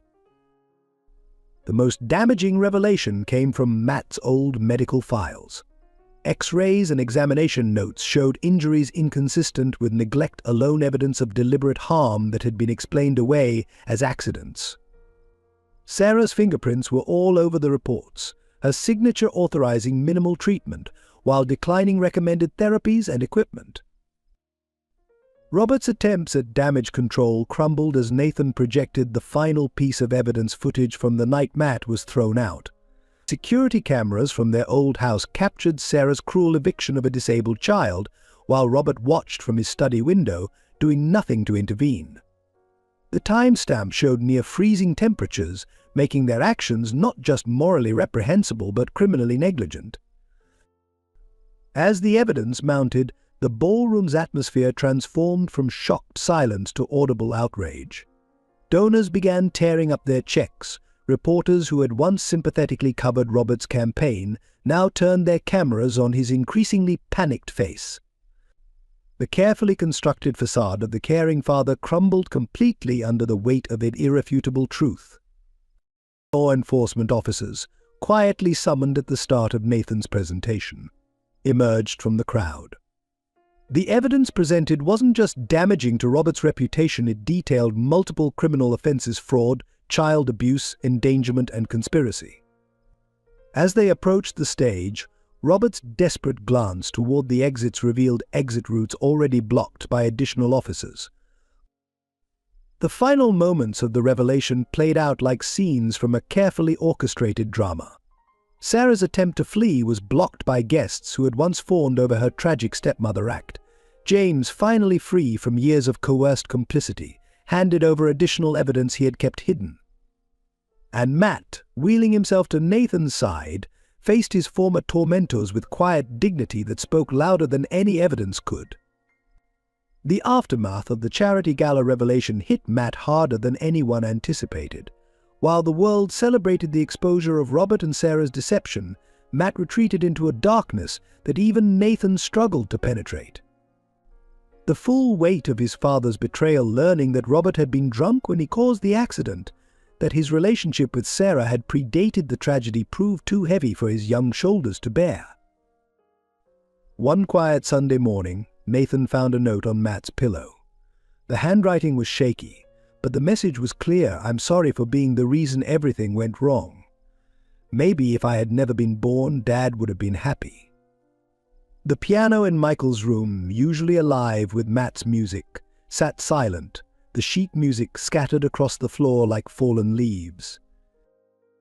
Panic seized Nathan as he searched the house, calling Matt's name with increasing desperation. He found the wheelchair abandoned in the upstairs bathroom, its position telling a horrific story. Matt had somehow pulled himself onto the window ledge, his legs dangling uselessly over the edge of the 3-story drop. The morning air bit cold against his skin as he stared down at the concrete below. Nathan called softly, his heart pounding but his voice steady. "Please come back inside." He took a careful step forward, watching Matt's shoulders tense at the sound of movement. The boy didn't turn around, his fingers gripping the windowsill with white-knuckled intensity. "He was with her the day of the accident," Matt whispered, his voice barely audible over the wind. "He was drunk because he was celebrating their anniversary. I wasn't even worth staying sober," for a tear rolled down his cheek, dropping silently into the void below. "Everything that happened, the accident, Sarah's abuse, James turning against me, it was all because I existed." Nathan inched closer, close enough to feel the tremors running through Matt's body. "No, son," he said, the word son carrying all the weight of his love. "Their choices were their own. Your existence isn't a mistake, it's a gift. a gift to me, to music, to everyone whose life you've touched." Matt's shoulders began to shake with suppressed sobs. "But why wasn't I enough? Why couldn't he love me like you loved Michael?" The questions hung in the air, raw and painful. Nathan's heart broke at the comparison, understanding now how deeply Matt had internalized every rejection. "Because he wasn't worthy of your love," Nathan answered truthfully. "Some people aren't capable of loving purely, without conditions. That's their flaw, not yours." He was close enough now to reach out, his hand hovering near Matt's shoulder. "Please come down. We can face this together." For a moment that stretched into eternity, Matt remained motionless on the ledge. Then, slowly, turned his head to look at Nathan. His eyes, filled with tears and torment, met Nathan's steady gaze. Something passed between them, an understanding, a connection, a lifeline of love throwing itself against the darkness. Oh, with a sob that seemed to come from his very soul, Matt reached for Nathan's outstretched hand. The movement was awkward, dangerous, but Nathan was ready. He pulled Matt back through the window in one swift motion, both of them collapsing onto the bathroom floor. Nathan wrapped his arms around Matt, holding him as he broke down completely. "I've got you," Nathan whispered, rocking Matt as he would have rocked Michael. "I've got you, and I'm never letting go." Matt's tears soaked through his shirt, each sob releasing years of pent-up pain and rejection. They stayed there on the cold tile floor, father and son, bound not by blood but by something stronger, the choice to love, to heal, to survive together. The county jail's visiting room was cold and sterile, but Sarah's smile was colder still as she faced Matt and Nathan across the scratched metal table. She had requested this meeting, claiming she wanted to apologize. Instead, her words dripped with venom, each syllable carefully chosen to inflict maximum pain. "You want to know the truth?" Sarah leaned forward, her handcuffs clinking against the table. "Starving you wasn't an accident. It wasn't neglect. It was a plan." Her eyes gleamed with a malicious satisfaction as she watched the color drain from Matt's face. "Every missed meal, every forgotten snack, every time I put the food just out of your reach, it was all calculated." Nathan's hand tightened protectively on Matt's shoulder, but Sarah continued, seemingly eager to unburden herself of her cruelty. "I thought if you got sick enough, weak enough, maybe you'd just fade away. Natural causes, they'd call it. No one questions when a disabled child's health deteriorates." She smiled, a twisted expression that held no warmth. "Your father would have been sad, of course, but I would have been there to comfort him." Matt sat frozen in his wheelchair, each word hitting like a physical blow. "The days I left you alone without food," Sarah continued, almost conversational in tone, "I told the school you were sick. I told the neighbors you were resting. I told your father you had eaten earlier. Everyone believed me the devoted stepmother, sacrificing everything to care for a disabled child." Her confession grew more detailed, more horrifying. She described how she would prepare elaborate meals for James while Matt listened from his room, stomach cramping with hunger. How she deliberately served food in heavy dishes he couldn't lift, then punished him for spilling. How she kept meticulous records of his weight loss, disguising it as medical documentation. The worst part, Sarah laughed, a hollow sound that echoed off the prison walls. "The worst part is that you were too proud to complain, too afraid of being an even bigger burden. You just accepted it, like you accepted everything else. Such a good, quiet little boy, slowly disappearing before everyone's eyes." Nathan started to stand, his face contorted with rage, but Matt's hand on his arm stopped him. "Why are you telling us this now?" Matt asked, his voice steady despite the tremors running through his body. "Why confess?" Sarah's mask slipped for a moment, revealing something ugly and desperate beneath. "Because I want you to know that even though you survived, even though you're here with your new daddy, a part of you will always remember those hungry nights. A part of you will always be that weak, starving child wondering why no one noticed, why no one cared." Matt wheeled his chair back from the table, straightening his spine with dignity that made Sarah's cruelty seem small and pathetic. "You're wrong," he said quietly. "Those memories don't make me weak, they make me stronger. They remind me that I survived you." As guards led Sarah away, her final words echoed through the visiting room. "You'll never forget me, Matt. Every time you eat, every time you need help with food, you'll remember who taught you what hunger really means." Matt and Nathan left the prison in silence, but when they reached their car, Matt spoke with unexpected clarity. "She wanted to break me one last time, but she failed. She's always failed." Nathan hugged his son close, feeling the strength that Sarah had never managed to starve out of him. The truth about Matt's abuse spread through the community like wildfire, forcing neighbors, teachers, and friends to confront their own complicity in his suffering. The signs had been there: a too thin boy in a deteriorating wheelchair, unexplained absences from school, haunted eyes that never quite met anyone's gaze, yet they had all chosen to look away. Mrs. Anderson, the neighbor who had once called the police on Nathan, sat in her living room surrounded by untouched plates of cookies she used to bake. Through her window she had witnessed Matt struggling to reach food, had heard his stomach growling during chance encounters, yet she had convinced herself it wasn't her place to intervene. Now her cookies crumbled under trembling fingers as she wrote a letter of apology she wasn't sure she had the courage to send. At Matt's old school, teachers held an emergency meeting that dissolved into tears and recriminations. His former math teacher recalled the day Matt had fainted in class, how easily she had accepted Sarah's explanation of a stomach bug, despite the boy's visible malnutrition. The school nurse remembered bandaging his precious sores, noticing their severity but filing her concerns away in a drawer that remained unopened until too late.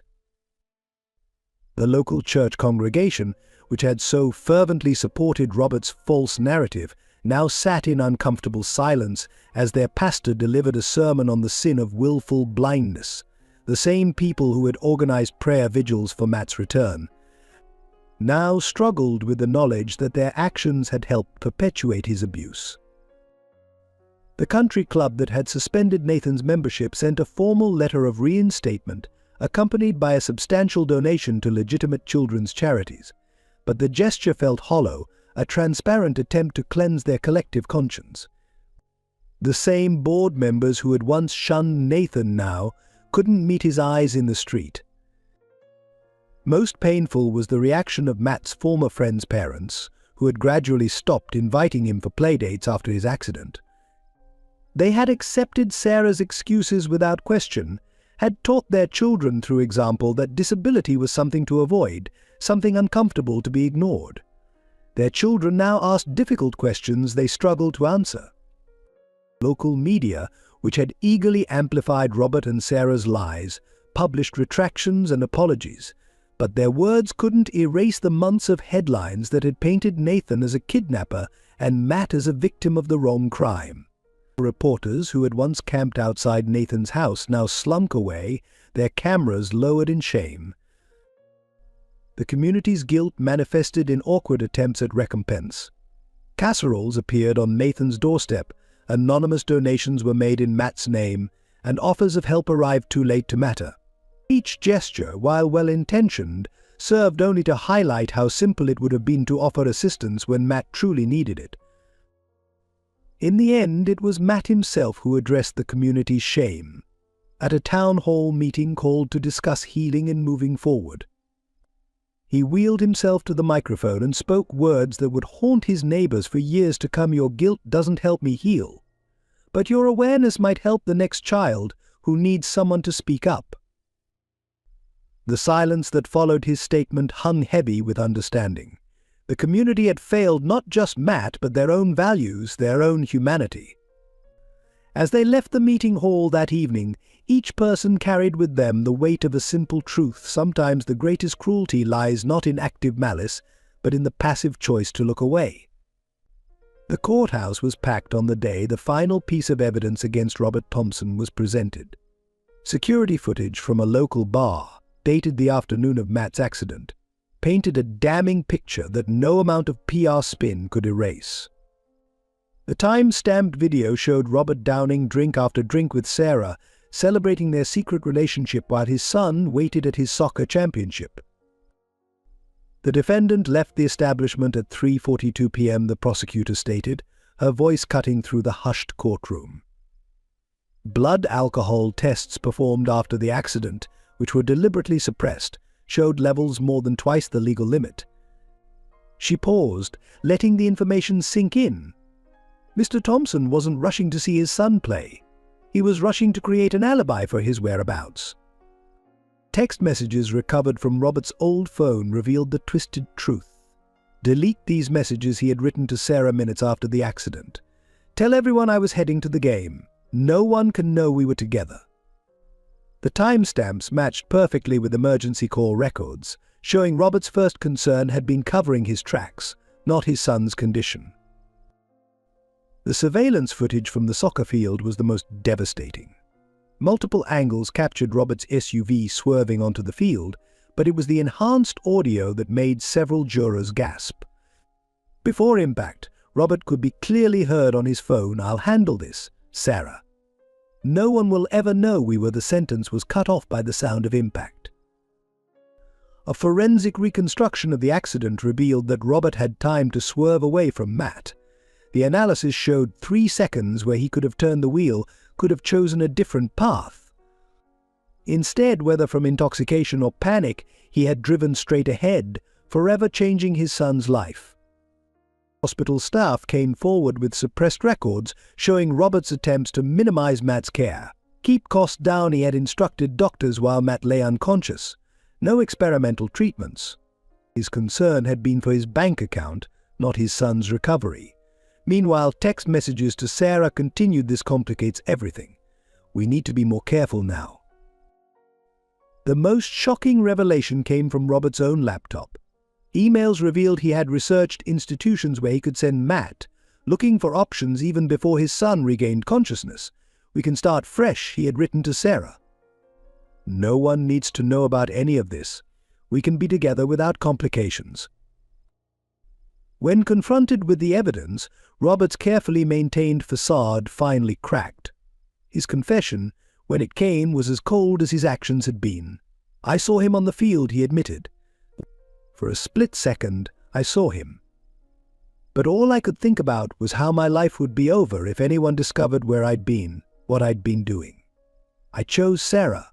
I chose my secret. I chose wrong." Matt sat in his wheelchair during the confession, Nathan's steady hand on his shoulder providing silent support. He watched his father crumble, not with satisfaction, but with a complex mixture of pain and relief. The truth, as ugly as it was, meant the end of lies, the end of wondering if he had somehow been at fault. Robert's final attempt at justification fell flat in the silent courtroom. "I was trapped," he declared. "Trapped between the life I had and the life I wanted." Matt was just. In the way the words hung in the air, their cruelty emphasized by their honesty. This was the real Robert Thompson, stripped of pretense, finally revealing the calculated selfishness that had driven every decision. As Robert was led away in handcuffs, he tried one last time to catch Matt's eye, perhaps seeking forgiveness or understanding. But Matt had already turned away, facing forward toward Nathan, toward his future. The truth of his accident, finally exposed, wasn't an ending but a beginning, the start of real healing, real understanding, and real love. The second day of testimony brought a revelation that stunned even the most seasoned courtroom observers.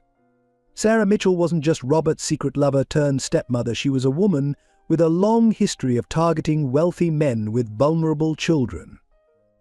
Her real name was Sandra Blackwood, and she had left a trail of destroyed families across 3 states.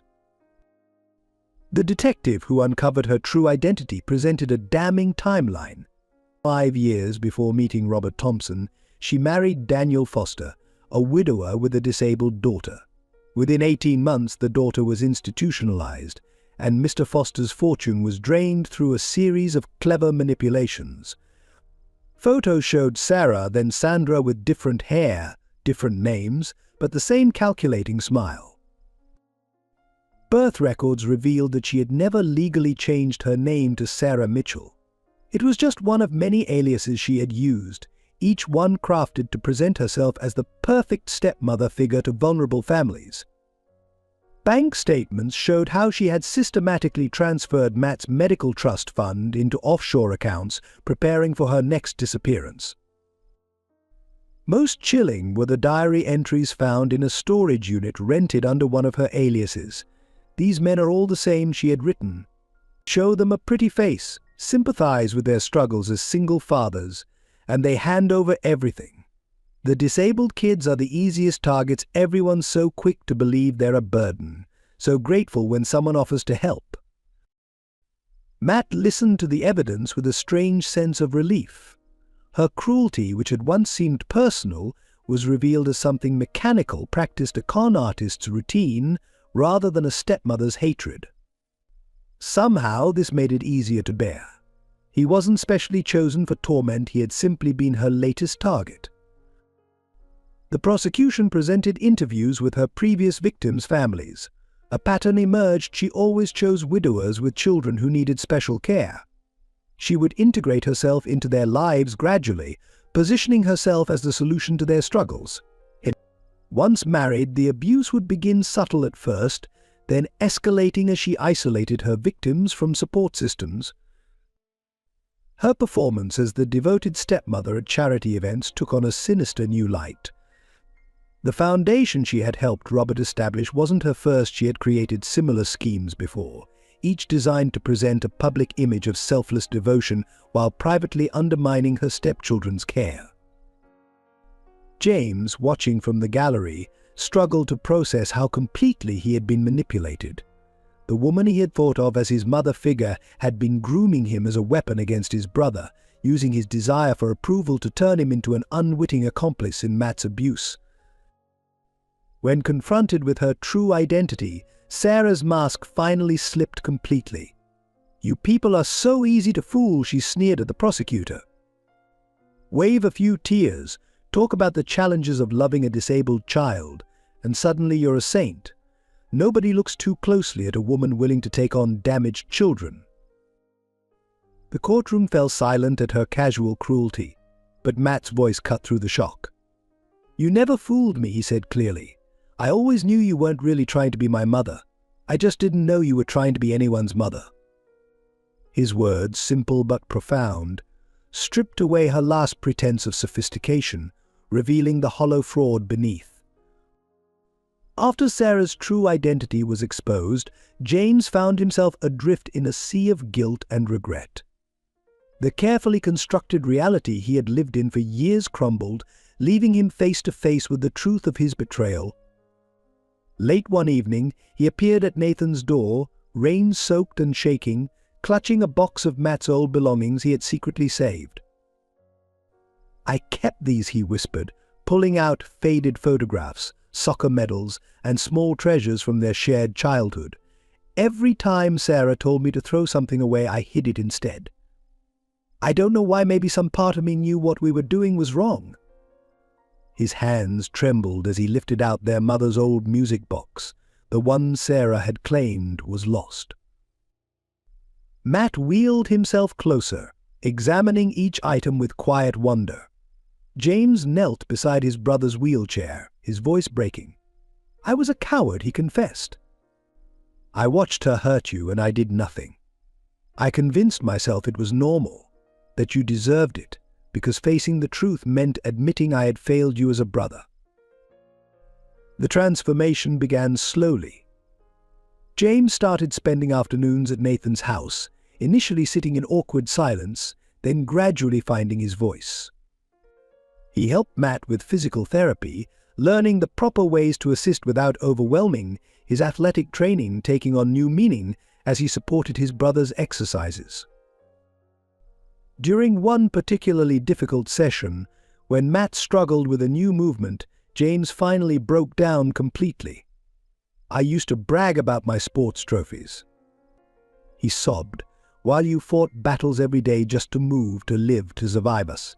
I was so blind, Matt, so stupidly, willfully blind." The brothers began rebuilding their relationship through music. James would sit beside the piano as Matt played, turning pages and learning the melodies. Sometimes he would bring his guitar, and they would attempt clumsy duets that gradually improved. The music became their language, speaking the words that were still too painful to voice. One afternoon, James arrived with a stack of notebooks, journals he had kept during the years of abuse. "I wrote everything down," he explained, handing them to Nathan. Every incident, every cruel word, every time I chose to look away. Use them in court. Let my shame serve some purpose." The journals became key evidence in the ongoing case against Sarah and Robert. The healing wasn't smooth or easy. There were moments when old habits surfaced, a thoughtless word, a flinch, a flash of the entitled older brother James had been trained to be. But each time, he caught himself, acknowledged the mistake, and worked to do better. Matt's forgiveness, freely given but hard-earned, became his guide to redemption. James began volunteering at a local rehabilitation center, working with disabled children and their siblings. He shared his story openly, using his experience to help other families avoid the patterns of enabling and abuse he had fallen into. His athletic background found new purpose as he helped develop adaptive sports programs. The final testament to James's transformation came during a piano recital where Matt was performing his latest composition. As Matt played, James stood beside him, one hand resting supportively on the wheelchair, pride radiating from his face. In that moment, they were no longer victim and enabler, but simply brothers reunited through truth, healing, and love. The path to healing began in Nathan's garden, where 3 generations of pain finally found their resolution. On a warm spring afternoon, Nathan arranged a meeting that would change all their lives. Matt sat in his wheelchair among blooming flowers. James stood nervously by his side, and most surprisingly, Michael's mother Emily had flown in from across the country. Emily approached Matt first, her eyes filled with tears as she recognized in him the same quiet strength she had seen in her own son. "Nathan told me everything," she said softly, kneeling beside his wheelchair. "And watching you play Michael's piano through the videos he sent, it was like seeing hope reborn." She pulled out a small photo album, sharing memories of Michael that had been too painful to revisit until now. James listened intently as Emily spoke about caring for a disabled child, about the challenges and the profound joy that came with every small victory. Her words helped him understand what he had failed to see in his brother: not weakness, but extraordinary courage. "Michael never saw his wheelchair as a prison," Emily explained. "He saw it as his chariot, just like Matt does now." Nathan watched as his past and present families began to intertwine. Emily shared stories of Michael's determination that made Matt laugh in recognition, while James eagerly showed her videos of Matt's recent piano performances. The garden, which had once been Nathan's retreat for grieving, filled with the sound of shared laughter and understanding. The healing extended beyond just their immediate circle. Through Emily's connections with support groups for parents of disabled children, they began building a network of understanding and advocacy.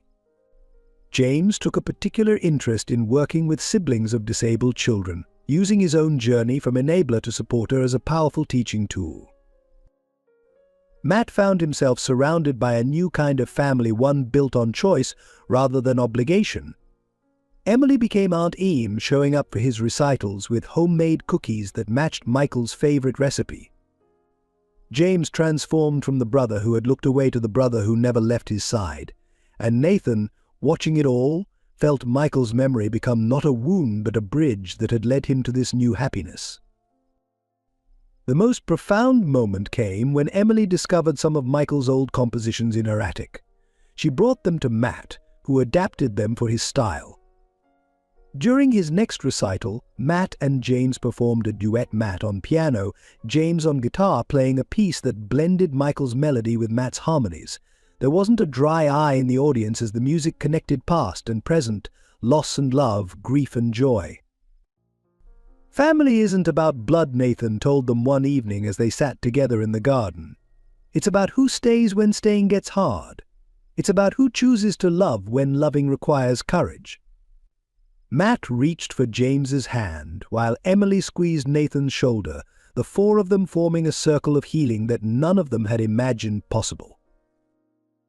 The garden became their gathering place, where weekly dinners turned into a tradition. Pictures of both Michael and Matt hung on the walls, telling stories not of replacement but of continuation. The piano played daily, carrying both boys' spirits in its notes. They had become something rare and beautiful, a family forged through pain but sustained by choice, understanding, and unconditional love. The transformation of the community began with a simple piano recital that turned into a movement. Matt's story, combined with his musical talent, caught the attention of disability rights advocates nationwide.